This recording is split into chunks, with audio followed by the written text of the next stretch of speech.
xilas olmağın yolu tövhiddir.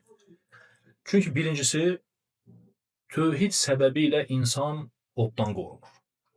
Bu bir. Ya Allah Subhanahu wa Taala sənin tövhid səbəbinə görə, tövhid təhqiq etdiyinə görə cəhənnəmə salmadan birbaşa cənnətə daxil edəcək və hətta elələri olacaq ki, sorğu-sualsız cənnətə daxil olacaqlar.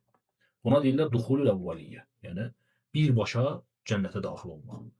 Və ya insan hətta cəhənnəmə düşərsə belə, tövhid səbəbi ilə, tövhidi varsa, cəhənnəmdən çıxacaq.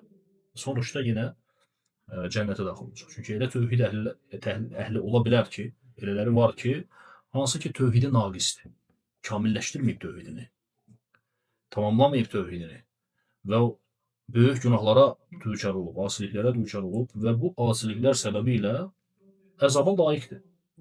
Əzaba layiqdir və əzab çəksə də belə, amma sonuçta nədir? Cəhənnəmdən çıxacaqdır.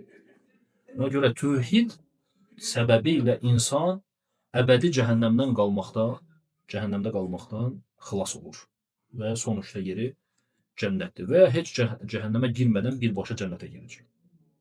Amma qiyamət günü insan tövhidsiz gələrsə, Allaha şərik qoşaraq o halda gələrsə, onun halı pisdir. Yəni onun heç bir çıxış yolu yoxdur və o insan əbədiyyən cəhənnəmdə qalacaq. Çünki Allah Subhanahu wa Taala cənnəti ona haram etmişdir. Necə ki Allah Taala Maidə surəsində İsa əleyhissalamın dili ilə buyurur ki: "İnnehu men yüşrik billahi faqad harramallahu aleyhi'l cennə və ma'vahu'n nar." Kim Allaha şərik qoşarsa, Allah ona cənnəti haram etmişdir, onun varacağı yer oddur.